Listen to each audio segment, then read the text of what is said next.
In the summer of 1915, nearly 12 years after the Wright brothers' famous first flight, William Boeing, a rich lumber entrepreneur who lived in Seattle, ordered a plane from Martin Aircraft Company. Boeing, like the Wright brothers, had started to look skyward. He wanted to fly. Armed with a legendary drive for perfection, Boeing entered a new domain and founded perhaps the most successful airplane company in history.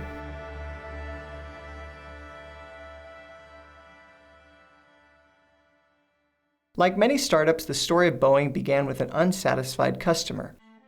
William Boeing and his team were disappointed with the workmanship of the plane, and they let the Martin Aircraft Company know about it. After a protracted dispute via letter writing, Boeing and his men decided to just make their own plane, saying, "I think we could build a better one." On July 15, 1916, Boeing started a company called Pacific Aero Products in Seattle and financed a plane designed by his friend Conrad Westervelt. Sadly for them, that plane was mostly a commercial bust, maybe partially because they didn't actually try very hard to sell it. Also, they made the plane out of logs. Just kidding. Enter Wang Su, a Chinese aeronautical engineer trained at MIT. MIT was the first place to teach about aviation science, and if Wang Su is any indication, they were doing a pretty good job. Su designed a training plane called the Boeing Model C, and the company managed to win a contract for 50 training planes from the US government in 1917, worth $600,000. That was roughly 6 times William Boeing's initial investment in the company. Wang Su left for China and got paid a grand total of $50.77 for his design. $50 for saving the company? Seems fair. Even after the order from the military, the newly renamed Boeing Aircraft Company struggled to generate cash all the way up into the late 1920s when another government contract saved their bacon. In 1927, the US Post Office wanted planes to use for delivering airmail between Chicago and San Francisco. Boeing won the contract, but get this, William Boeing had to underwrite a bond for $500,000 with his own money in order to get the deal.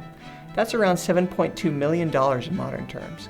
With the boost of the US airmail business, the Boeing company really took off. And no, I don't apologize for the pun. Reflecting on the company's success in 1928, William Boeing said, "It is a matter of great pride and satisfaction to me to realize that within the short space of 12 years, an infant company with a personnel of less than a dozen men has grown to be the largest plant in America, devoted solely to the manufacture of aircraft and at the present time employing approximately 1,000 men." If only he knew. Eventually, they started making commercial aircraft, while also pumping out planes during World War II, yet another business that took advantage of the largest world war in history, and eventually created their own airline. Which one, you wonder? United Airlines. If it sounds weird to you that an airplane manufacturer owned its own airline, you are no different than Franklin D. Roosevelt, aside from the polio and the fact that he was, President of the United States and stuff.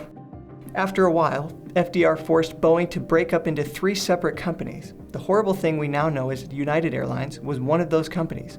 Old Bill Boeing was bitter about the breakup and left the company he founded soon thereafter, never to return.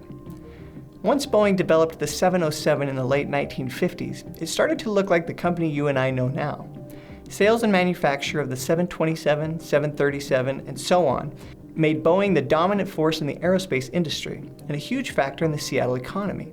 So much so, in fact, that when Boeing had financial difficulty in 1971 and laid off thousands of employees, Seattle went into a deep, dark recession.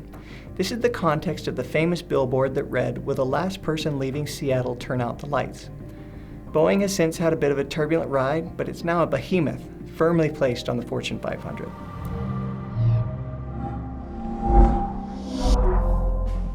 So, what did we learn from this startup story? First, if you don't like the way something is done, maybe you can do it better. And maybe you can even build a multi-billion-dollar company out of it. Wouldn't that be something?